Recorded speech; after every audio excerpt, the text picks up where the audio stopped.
Now back to Inside Real Estate. Here's Mike the Realtor. Hey, folks, we are back. Website, InsideRealEstateRadio.com, InsideRealEstateRadio.com. Quickly about our guest next week, we've got a special guest, New York Times bestselling author James Rawlins. And, of course, he's releasing the latest Sigma Force novel, The Seventh Plague.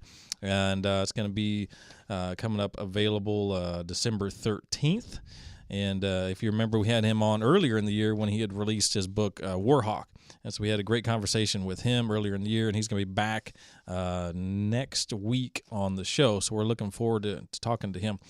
Now, as we roll into mortgage talk, we got Terri Wagner here from Supreme Lending Rockwall, and her website, TerriWagner.com, TerriWagner.com. How we doing, Miss Terri? Hi, good morning. I'm good. How about you? I'm excellent. So what's going on in the mortgage world? Oh, wow. A lot. Yeah. Yeah.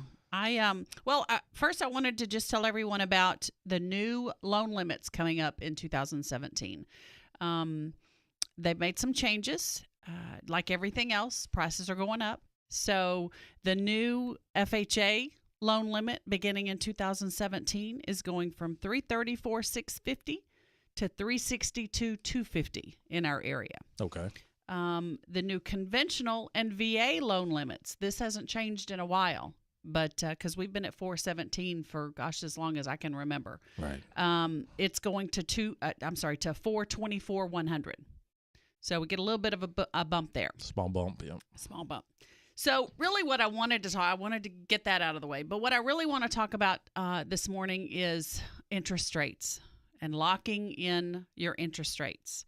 It is so important right now that you work with someone that has their finger on the pulse of what's going on with mortgage rates right now. Right. Since the day after the election, we have steadily gone up on the interest rates. Can't talk specifically about, interest rates. Don't want to get in trouble here on the air or anything. But if you are looking to purchase or refinance and you have a contract and you're ready to move forward, you want to make sure that who you're dealing with is not recommending that you float your interest rate. There's a couple of things that you can look at. There are rate lock advisories. You can Google that anywhere. And everyone that I have found is telling you to lock within, if you are closing a loan in the next 60 days, they are saying lock your loan.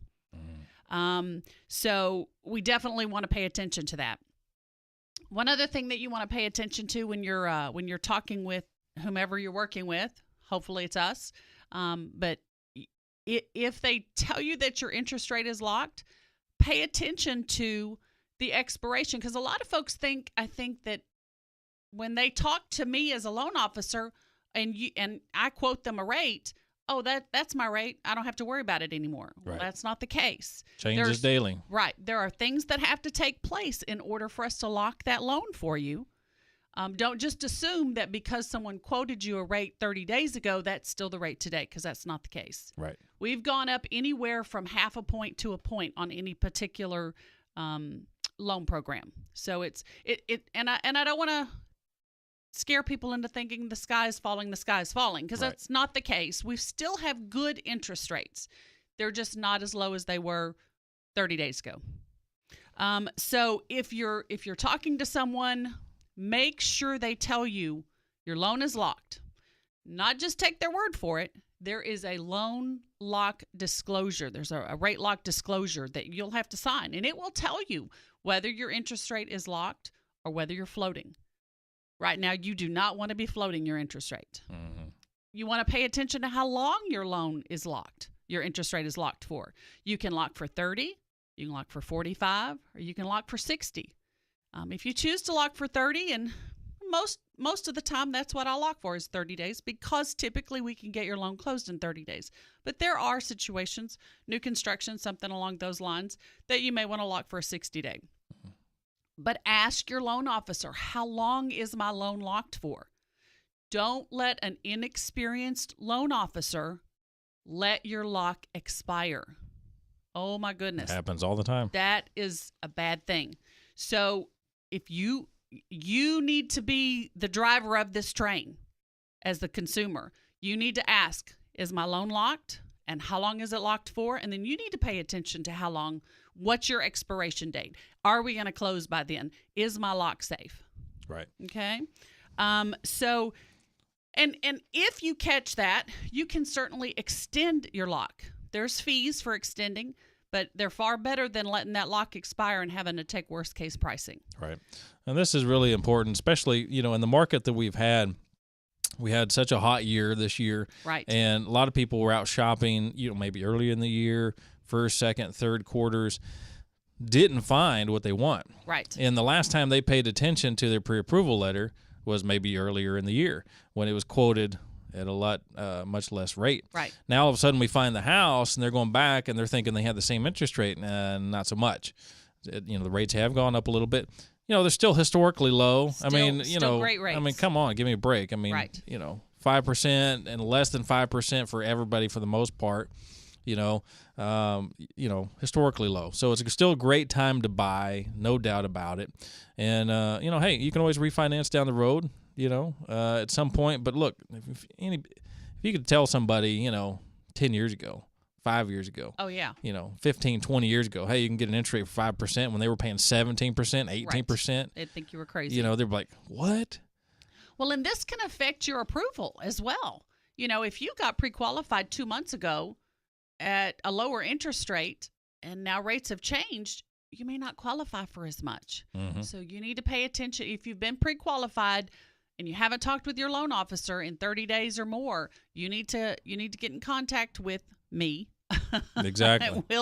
We'll address any issues that may be there. We've got all kinds of tricks in our bag that we can pull out to get you back up, because there's a shortage of homes in the lower price ranges. But so we need to pay attention to all of that. You want to be working with someone that pays attention to all of those different scenarios that can happen and cause you grief throughout your process, because it's a process. It's a 30-day process that you're going to go through, that you're going to walk through with your loan officer. So you need to make sure that you're working with someone that knows what they're doing and that can guide you and direct you in the right way here when it comes to your interest rate. Right. Yeah, and just because, you have gotten a pre-approval letter with another loan officer, another lender, maybe that started earlier in the year, this summer, whatever the case may be. Some people think they're locked into dealing with that person. They can't switch it up. That is not true. Give Terri a call. She's going to get you taken care of. So, you might feel like, hey, I'm in a bad situation with this lender or with this loan officer. Maybe they don't seem like they're up to speed. Hey, switch to the radio expert, Terri Wagner right here from Supreme Lending Rockwall. Hey, go to her website, terriwagner.com. Check it out. You can fill out an application there. You can call, text, email Terri. She'll get you taken care of. Terri's the best over at Supreme Lending Rockwall. terriwagner.com. Folks, we're going to take a short break. See you in a few.